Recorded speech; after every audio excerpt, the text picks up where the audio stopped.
Okay, I think you're gonna be severely underwhelmed because the local bagel shop was not open. We get mainstream bagels. Is there like a nostalgic memory that comes to mind that has made you so passionate about eating bagels, or is it just a food that you genuinely have a raw affection for? I mean, I think like growing up Jewish definitely inspired the bagel love. Was that part of the family nutrition? Yeah. Really? 100%, yeah. What is the composition of a good bagel? Okay, the composition of a good bagel, these are like decent. There's like a little, it's kind of shiny, a little crunchy on the outside, and then like soft, but not like a bread on the inside. You still want it to be like chewy and a little doughy, So like on a scale from like brick to croissant, where does a good bagel fall in regards to the inside? Brick to croissant, regards to the inside. Completely solid, dense, to light, fluffy, airy croissant. I would say like a 7. Okay. On the brick side. Really? 7 toward a brick. Like you want it to be dense, but like it still has to be moist. You want it to be moist but dense but chewy, but there's a lot of adjectives. Well, would you? Okay, with my non-refined palate, I'd eat this every day. Yeah. Blueberry bagel, is that kind of a no-no? It kind of depends. Like I'm not like a sweet bagel hater for everyone. I just, for my personal palate, I'm mostly just a seeded or plain kind of person. I don't go too crazy into those cheese bagels or anything like that, If someone's number one bagel was a cheese bagel, what does that say about their personality? Like, why would you want dried out cheese on your bagel? That's kind of what I feel. I was a teacher at preschool, and I wanted to do something nice for my staff, or not my staff, but my coworkers. I brought in bagels, and I got a bunch of honey walnut cream cheese because I like it. And I forgot that like people are allergic to nuts, and it was just a complete backfire. And the one time I tried to do something nice, I completely fell on my face. But you know what? It's okay. You don't have any nut allergies, do you? I don't have any nut allergies. I'm not an allergist, or I'm not allergic to anything. An allergist? I'm also not an allergist. What does that mean? Somebody who like specializes in allergies. Like specializes in having them, or no, like diagnosing. Oh, okay. Why do they have holes? Why does a bagel have a hole? Why do donuts have to have holes? I don't get it. I think so that it's like evenly distributed, like it cooked enough, Because I think if you just made a big old pillow, it wouldn't cook all the way into the middle. Really? Yeah. It's a good speculation. Do you know that for a fact? No, it makes sense to me. It's a speculation. It's a good speculation. It is definitely a speculation. You got me thinking about holes in food. Did you know that White Castle pokes 5 holes in their burger patties so they don't have to flip them? They don't have to flip them. They poke holes in their little burger patties for their sliders, and apparently it helps them cook more evenly without flipping. A little gross. They don't flip them ever. No. That's wrong. It's a perfect storm. They're thin enough. That's wrong. What? That's the fast food way. It's okay, between but like, the two bread. if you're cooking meat, you should cook it on both sides, right? Like, objectively, you should cook it on both sides. Well, no. Not when they come out like that. You've traveled to all the cities in America. What do you think the best food city is that you've experienced? I really liked Austin because I love tacos, and I ate a lot of really good tacos in Austin. I think Portland hits it for me as well. Portland is also good, yeah. But I go there enough that it wasn't like a special place. I know what you mean. Do you want to go play catch? Let's go play catch. Okay. What's the optimal way to put a clip mic on a t-shirt? This is it? I don't think this is it. This is not it. I have a surprise for you. Okay. We are throwing a disc that I've never thrown before. This was a gift to me, and I picked this for you for multiple reasons. Okay. Because, number one, first off, this is a Whammo 40 mold. It's 119 grams. And there's a lot to unpack from the packaging in general. First off, if you see here, distance is checked as like this is the preferred disc to throw distance with. This was 1976, and the other reason why this was so cool, it was a dual signature disc. Monica Liu and Peter Blom, I believe his name was pronounced. Wow. They both won the World Frisbee Championship in 1976. Overall? Yeah. Okay. And they got their name on the 40 mold, which was like the disc at the time. I feel like you would shred distance if you played back then. Yeah. Because of your ultimate. But this was even before, like, you know, all the discs that you play with ultimate and all that kind of stuff now. Like, the other thing is, they were just so cool with how they respected like the greats of the sport. They like did all sorts of hand drawings, like highlighting everybody. That's sick. Oh, I know that guy. Yeah, exactly. John Kirkland's written back here. Like, they almost look like Greek philosophers. Yeah, he really does. Which is so cool. But yeah, this particular Frisbee came from the collection of Jens Velasquez, who is another legendary freestyler. And this is like the connecting point. You are like one of my favorite people to play catch with, and I've been told by multiple old heads that Jens Velasquez, obviously being a good freestyler, was also one of their favorite people to play catch with. Wow. So we're gonna unbox this, and we're gonna toss. And I hope you enjoy it as much as I enjoy it. I'm very excited. Let's do it. Let's do it. Should I like? Yeah, just go thumb for in? it. Just puncture it. Woo! High stakes here. Wow. I've been saving this for like this is wild. Either this show or like the perfect like opportunity to play catch. I feel like this is one of them. What do we got? What's the best way to open this without trying to keep it clean? You know. Do you do this with like Christmas presents or like birthday presents? But this is like a cool. Oh, we got a little. Oh, I've seen these before. Yeah, the old IFA catalog and everything like that. The newsletter. Yes. This is gonna be fun. You ready to toss? Yeah, I'm ready. Yeah, first person to make it touch the ground is an absolute failure. This is fun. Yes. Ooh, that was saucy.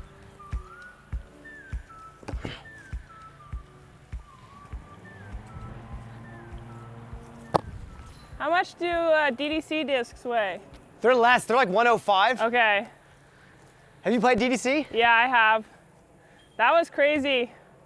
I was like, how do I even, like, you have to just, it's like so just popping it. It is one of my favorite games, period. It's so fun. My first time playing was in San Diego. I was going to interview Juliana Korver for a Flight Diary episode. Yeah. And we got randomly paired to play double disc together. That's sick. Yeah, I played with her. It's pretty good. Whoa. It's like, it's kind of stable. It's more stable than I expected. Yeah, it's a distance disc. Yeah. It's for distance, Ella. I just feel like anything that light, I don't expect it to actually like have any sort of stability. Oh, well, you that's did it. kind of a, yeah. More hyzer. Lucky. Whew. When I taught youth ultimate, I teach them to throw like you're trying to hit somebody with a towel. That's a great idea, actually. Would you teach them like hyzer first? Yeah. Like just make it curve against the spin. I just teach them how to throw it flat, you know, heads up. But it's funny because flat in disc golf is so different than flat in ultimate. Elaborate on that. Well, in ultimate, like if I'm trying to throw a flat huck, I'm gonna release it like here, and then it's gonna flip up like that. And so like all ultimate players like think that that's flat because that's like the only, obviously like flat is a little bit different in disc golf depending on what kind of disc you're really throwing, but like in essence, it's more flat than ultimate flat is, especially with forehands. Because if I'm throwing a forehand, like that's not super, like all the way flat when it gets to you, but like pretty close. Yeah, like when I think of flat, I think of like forearm is even to the ground. Yeah. Disc comes out exactly at that. It's almost like hard to even think about because everything in ultimate or any kind of frisbee is popped up, nose up. Yeah. Well, it's like if I throw, like if I want to throw it like what would be like an Anheuser flight for disc golf, in ultimate, like I'm basically just throwing it flat, actually flat, nose up, and then it pans because it's so flippy. Whereas like, you know, Like that was like pretty flat throw and it curved left. When you told me at Maple Hill that the reason you throw such overstable forehands is because you want to get away from the, like pretty much the polar opposite of like throwing an ultimate disc, that clicked in my brain so much because for a while I was like, man, like why is she not hyzer flipping? Well, I just feel like then everything is gonna be nose up, you know? Like, Yeah. I've been working on more of the hyzer flip, but it's just like, it's hard to trust it too. Yeah, I mean, at first when I started playing, I definitely noticed a point at which like my body finally like understood that there was a difference between a disc golf throw and an ultimate throw for a backhand. But I don't know if my body's done that yet for forehands. I am like so fascinated by that. I think it's such a smart way of just like getting good now Yeah. rather than having to like work through like Yeah. weird kinks that you do because of your experience. And also like you were a baseball player. Yep. So like that makes total sense to me. Yep. Yeah, just different pitch or something like that, you know? This like pretty much exact spot is where, I mean, it's where I really like learned about disc golf for the first time, but it's kind of also just where like I understood like, I don't know, like the convergence of ultimate and disc golf almost. USDGC 2018, the company that I was a camera op for ultimate was hired to run the live production for USDGC, and I had no idea what I was like signing myself up for at all. But I showed up here. My assignment was they had a dock built out on 17, like right behind the basket. And my job was to film every single shot on 17. I played a lot of catch on this little part. We had like a tent here. That's where they were doing commentary. It was Avery and Jamie Thomas doing the commentary. And I like talked to Avery a tiny bit because we both went to Oregon and played a little ultimate there. And then I think I realized like 6 months ago that I had also met, nice, good dodge. I had also met Yusi and Essa, who's the Discmania marketing manager over in Europe. They were also here and they were like, because I didn't know that they had done, I didn't know who Yusi was. I had no idea. I didn't even remember that I had met him until literally this year. It was a good time.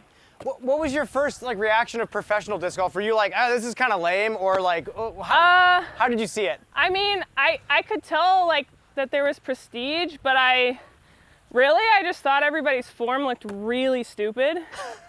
Like really stupid. Like coming from an ultimate player, for me, seeing people putt by like kicking their back leg up, I'm like, that looks so dumb. Like it just looked so stupid to me.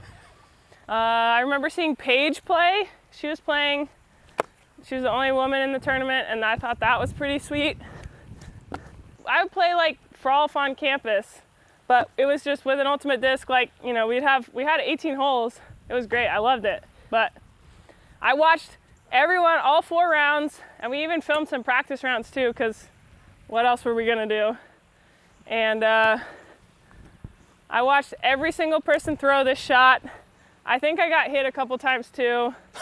And like at the end of the Sunday, I was like, it's not that hard. Like, what is wrong with these people? Why can't they get on this dumb island? And so I took an Ultra Star up top to the tee and I tried to throw it. And I think I was probably like, I don't know, 50 feet short, like trying to throw a touch shot. And then I like yeeted it into the pond, the next one, because I was like, I'm gonna make it on there. But I was like, yeah, okay, that's not as easy as it looks. You picked up disc golf and then you went on tour so quick. It was like you were ready to throw yourself full time into like disc sports. Were you dreaming of that with Ultimate too? Like, were you scheming like what the next step was for you? I mean, like, I would have liked to, but not really. I mean, growing up, I always wanted to be a professional athlete. I wanted to be the first female baseball player in the MLB. That was like my dream as a kid. But like, I played a lot of Ultimate, and like all the Ultimate that I played at the highest level like cost me money, you know? Yeah. So I didn't really think about it as like, oh, I could go pro in this. I don't think I have like, I'm that entrepreneurial minded where I could be like, oh, I'm gonna make this into my job, you know? Because I also just like, I don't know, I like to do a lot of different things. So I was like, I could do one of those other things for a job, you know? Coming back, I came back here in 2020 when it was a major for both MPO and FPO. And that was really the moment where I was like, oh, I could do this professionally. Like, this could be my job. So I came and played the course, and I knew I was like pretty raw, but I was like, I can do these things. I'm not that consistent at it, but I know I can, you know, so. Did you have like a golf family at all? Like, did you ever have golf chatter in your household, or like disc golf or golf? Just like the concept of golf. We had a pitch and putt course near my house. I think the longest hole was like 100 yards maybe. So my dad died when I was 12, and my middle school was right by this course. So he died when I was in 6th grade, and he was unemployed for a little bit, and he would go and like play 2 rounds of 2 balls. So he'd play like 4 rounds, and that was like what he would do with his day.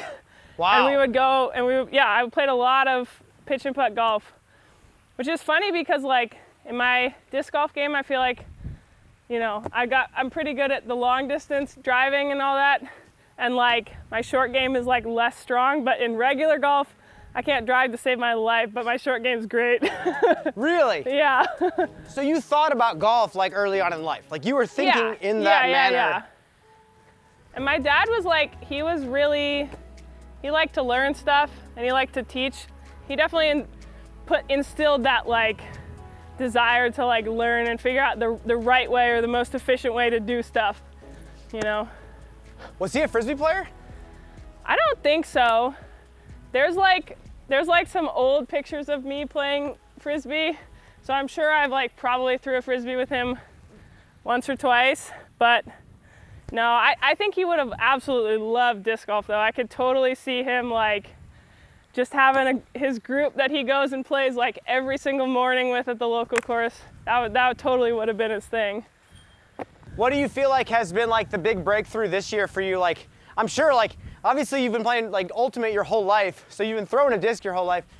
What do you feel like you're learning in regards to like the golf side of things? I think I'm learning trust, which I think like comes from both from like actually physically getting better and getting more consistent, and then just like trusting that part of myself of like knowing that I can do the thing that I want to do. Just trusting that like I can do it and I'm not worse than like the people I'm competing against, you know? Oh, I know what you mean. Yeah. Oh, that was close. Ooh, that was nice. That was my bread and butter. Yeah. I think my lefty scuba might be better than my righty scuba. Are you lefty by? No. Oh, okay. I don't know why. If you threw 100 throws in a game, how many of them would be hammers? No wind. Probably only like 3 or 4. Okay, so you weren't like, getting yelled at. No. I would mostly just get yelled at for throwing turnovers. So you would call yourself an aggressive Ultimate player? Oh, so aggressive. Wait, when you look back, do you wish you weren't? Ooh. I think that had I continued to play Ultimate like at a high level, I probably was like in the process of really learning that. Like how to use my skills, but I also feel like disc golf kind of taught me that too, you know? Like the value of each throw is a lot higher in disc golf. So. It is weird to think about though, like if you turn the disc over in Ultimate, the play still goes. Right. And the other team could very easily do the same thing. Yeah. And you're fine, so you're just conditioned to like schleff off the mistake. Yeah. But then at the same time, you're allowed to make so many more mistakes. Right, exactly. You're allowed to make more mistakes, but like it kind of adds to like that creativity. That's what I was gonna say, and then I paused, and then it sounded weird. That like creativity aspect of it, where like, you know, I can throw something like that in an Ultimate game, like I can throw shots that are like lower percentage. That was nice, by the way. Thank you. And they're less punishing, you know? Or like I can play defense. Whereas in disc golf, like, you know, that's like part of the trust and like the decision making of like, okay, I could throw this like low release, like nose up, spinny, you know, like push pass kind of thing, or not push pass, but like air bounce kind of. But there's a other option that I feel like is more high percentage. And so I'm gonna throw that pretty much 100% of the time in disc golf, whereas in ultimate, like, maybe I'll be like, oh, I'm gonna throw forehand, just kidding, I'm throwing a backhand, you know? Yeah. Do you feel like playing disc golf at the highest level stifles creativity? A little bit, yeah. How do you feel about that? I mean, I think there's like a lot of ways that's part of like why I like playing catch so much. That was good. Nowadays, like I used to play, you know, I used to throw with my teammates all the time in college, but it was more of a workout then. Like we would do like a throwing workout, you know, where you do a certain number of each kind of throw and stuff. But now playing catch is more of the creative side of like frisbeeness. I'm more interested in the like different games that I don't know and playing DDC and yeah, just like messing around with it than I used to be playing ultimate, just because that creative aspect is like, that was sick. Yeah, I feel like the creative aspect is definitely limited if you want to be like a consistent disc golfer. Because there's like a sense of shame, whereas like if you try to do something creative in disc golf and it doesn't work, it feels really bad. Didn't you do that recently? You threw some weird like lefty or some crazy shot, but it paid off. Oh no, that was at Prince Edward Island. You threw that massive like. Oh, I threw a hammer. Were you nervous about that? That was a sweet shot. That was really fun. I knew that there was like where I was throwing to. I knew there was like a gap back there, so even if I messed it up, I felt like I could have gotten up and down. But that was interesting because like, you know, I still wanted to play good, but I also was like, felt more confident in myself just based on the field, which is like, sure. Not to say that I actually played any better or worse than I would on a day when I would get third at like an elite series, you know? Yeah. So it's just like, it's interesting how my mental game there was like, oh, you can throw this shot because you like trust yourself and it doesn't really matter if you mess it up. I don't feel that way in most of the tournaments I play. That's true. What? That's like, I don't know. I feel like that's a really cool experience to get though. I feel like giving space to actually be creative is like so important because you can feel like you're just getting squashed sometimes. Like yeah. Playing such high stakes. Yeah. I guess it's like watching any sport when it's getting played high stakes. Like everybody starts to tighten up. Like yeah. The game gets a little sloppier. Yep. That's kind of what I'm like going for in life with like all my things is balance of like being able to, you know, be serious and be a good athlete and then also like have fun at the same time. And I think that like for me as a person and like most people, you're probably gonna like enjoy yourself and have a better life if you have fun while you're doing what you're doing. I feel like I play better when I'm having fun, so it's not, yeah. Kind of going along with this, how are you at this point in the season? How is your life going, like overall? How's my life going? It's pretty good. I mean, I feel like I've had a pretty good season. It's interesting because like, I feel like I've had a pretty good season regardless of what happens like at the last couple tournaments. It's a little weird because I want to win, you know? Of course. But I'm also satisfied with my season at the same time. So it's kind of a strange in between. I'm also ready for the off season. I'm ready to go home and do some other athletic activities. People are sleepy at this point in the season. Yeah. Yeah. It's been like 34 tournaments or something like that. Like. Mm-hmm. Yeah, it's been a lot. It's been a lot. Well, we're here at Winthrop. We're on 17. Yeah? How do you feel? Like, let's get away from Frisbee. Like, do you actually feel like this is yours? Yeah, I mean, I know I can shred this course. I haven't necessarily shredded it in years past, but I know that I can birdie every single hole. I know that I've played it enough to trust in what's gonna be a good shot and what's maybe risky. I feel like I could win, you know? I don't know if I will, but I feel like I can. Good job, homie. That was beautiful. That was fun. That was great. Good job. Yeah.